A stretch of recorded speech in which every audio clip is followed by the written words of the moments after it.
नमस्कार, मी मनीषा जयप्रकाश. आपण पाहत आहात लोकसंदेश न्यूज.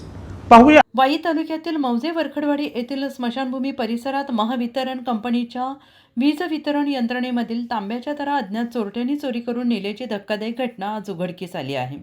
ही चोरी दिनांक 21 जानेवारी 2026 रोजी सायंकाळी 6 ते दिनांक 22 जानेवारी 2026 रोजी सकाळी 10:30 वाजण्याच्या दरम्यान घडली आणि या प्रकरणी दिनांक 23 जानेवारी 2026 रोजी सायंकाळी 5:24 वाई पोलीस ठाण्यात गुन्हा दाखल करण्यात आलेला आहे.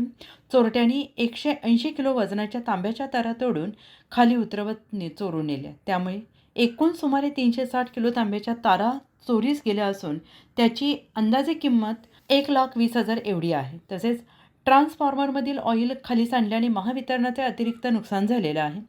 ही वीज वितरण यंत्रणा परिसरातील शेतकऱ्यांच्या शेतीपंपासाठी वापरत होती. चोरीच्या घटनेमुळे संबंधित भागातील वीज पुरवठ्यावर परिणाम झालेला असून शेतकऱ्यांना मोठ्या अडचणींचा सामना करावा लागतो आहे. या प्रकरणी भारतीय न्याय संहिता कलम 303(2), 324(4) तसेच महाराष्ट्र विद्युत कायदा कलम 136 अन्वये गुन्हा दाखल करण्यात आलेला असून पुढील तपास वाई पोलीस करत आहेत. सातारा वाई प्रतिनिधी प्रवीण नवकरे यांचा रिपोर्ट. अशाच विशेष घडामोडींसाठी आमच्या यूट्यूब चॅनलला सबस्क्राईब करा, फेसबुक पेजला लाईक करा आणि इन्स्टाला फॉलो करा.